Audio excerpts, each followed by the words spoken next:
Hey there guys, what's going on? So, as you know, I continue to labor under the new and proud banner of making new content and new reviews while waiting for the activity of this forthcoming summer. And while it continues to feel a very, very long way off at this point, and I swear that I just saw several snowflakes over there, we're going to continue to labor under bright and optimistic assumptions. But luckily, the year in music supports days holed away and hidden out in the dark bunker, searching out the fun and interesting new tunes of 2014, because digging is more or less what it seems to be taking. It's less of an obvious science and more of a metal detector related adventure, but in truth that's really the fun with this whole business. Finding those sounds and melodies to really connect with, even if they're quite different from what you might have initially expected. And that's definitely the case in today's little mini review here of mine. The pop sensibilities and melodic hooks you're going to find today are certainly familiar, but the electronic tendencies and the tendency to stray away and skitter off into the sunset towards the artificial are definitely not something that's immediately in my immediate wheelhouse. Nevertheless, I inevitably found this one to be quite appealing, and I realized I needed to add my 2 cents on it. Plus, there are great dance moves involved. Today we talk about the now viral grooves of one Samuel Herring and his band Future Islands. Their latest record, Singles, is due out next Tuesday, and let's just say that David Letterman isn't the only one that's going to be looking forward to this. But without further ado, let's skip any more of this little crazy rolling intro before it drags out too much further. Oh, wait, I think it just officially did. And let's get to the music. This is my review of Future Islands and their March 25th due album, Singles. When it comes to a new year in music, as with 2014 here, or any of the last several years I've gone through doing this whole review business, it's always about finding that next truly unique sound or band along the way. Of course, nothing is truly unique, given that everybody homogenizes at least one thing by now, but it's about that glint in the eye, that certain type of melody, that well-strung hook that just keeps pulling your ear back in for another hint at just what exactly it is that's lying beneath the surface. In that sense, Future Islands is one of the most invigoratingly fresh sounds to come across my desk in quite a while.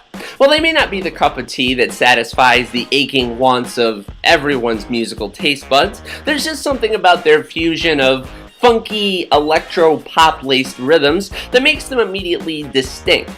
2 certain somethings, in fact. For one, lead singer Sam Herring. If you've heard Future Islands before this, you'll know that this part was inevitably coming, but if not, don't worry, never fear, it'll make sense in a moment. When they talk about certain bands being made or defined or characterized by boisterous, exotically tinged lead men, well, they were certainly thinking of Sam in a sense, even if he may not quite fit that picture exactly.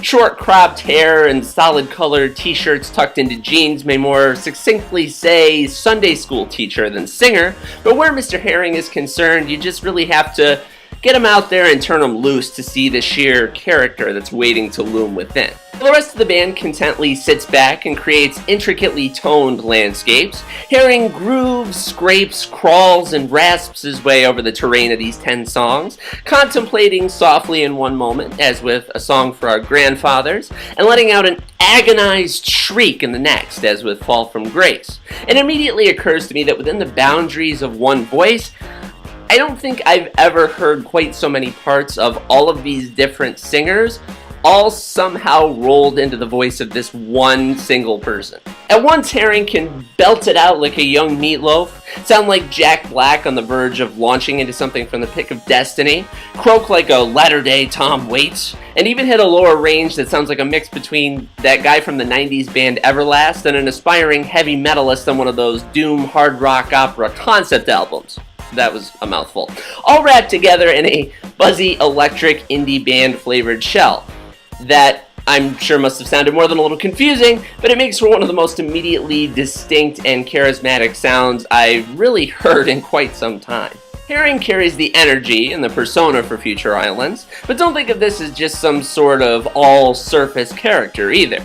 Beneath the David Letterman Late Show dance moves meme and the new wavy, occasionally eurythmic sounding beats is a really quite sincere and beating heart as well as spirit. It can be uplifting as well as deeply searching, and while I find a lot of bands in this genre really do become so entranced and wrapped up in their own sound and basically just kind of leave the words to be tossed aside or rot more or less, there's really so much lyrical substance to be found here with Singles. It provides a rapidly engaging and personal element to something that might feel so immediately inorganic, from the wistful tone of people change, they gain a piece but they lose one too on Seasons, to the poetic musings of all that glitters is gold, don't believe it you've been told, people lie, people love, people go, but beauty lies in every soul on the final track, A Dream of You and Me. Not that Singles is so immediately accessible and it takes time to really get to a sense of what these words are and capturing them, but there's a very palpable emotion element buried beneath all of the synthesizers and melodic pop-driven hooks. My favorites from this one are the aforementioned Seasons, A Dream of You and Me, and A Song for Our Grandfathers, along with the strongly pulsing hooks of Sun in the Morning and the bobbin-weaving brass of Doves. Future Islands really is a band who's an experience to behold, and as you probably guessed from my little lengthy diatribe back there, lead man Sam Herring is a big part of that. But the bass lines pop and pulse, and synthesizers and beats dance in and out of frame in this sort of whirling haze that complements the overall mix well. One wouldn't succeed as much without the other, if you will. In many ways it may seem very familiar, but at once it seems like something very fresh and invigorated with Singles. I give it an 8.5 out of 10, or if we're going by Sam Herring terms, a very enthusiastic. But that's it for me in this very over-exuberant and slightly overly energetic, to the point I think I'm a little out of breath, musical review for Future Islands and their March 25th due album, Singles. Go and check that out next week when it comes out. Go and listen to it because it's out around the internet right now if you want to, and definitely get a gander for what Sam Herring is all about and for what this band is all about. It may not be on paper the most immediately interesting thing to your musical tastes perhaps, but I definitely suggest giving it a chance to let itself in, because I think it's a lot more than the sum of its parts, and people will be very pleasantly surprised by it. But that's it for me, you guys, in this latest review of mine. Definitely keep it here on my new channel as I keep going forward for more new reviews, some unboxings coming up, and some cool stuff that I'm going to be very excited to hopefully keep on creating and unveiling for you all here pretty soon. Keep on subscribing, liking, the whole 9 yards, the whole business. Definitely subscribe, just watch and share your thoughts, add comments down at the bottom there, whatever you so please. I would greatly appreciate all of it. As usual, as I like to say in 2014, I am taking the world by storm, so stay tuned and keep on watching. And again, thank you all very much for tuning in.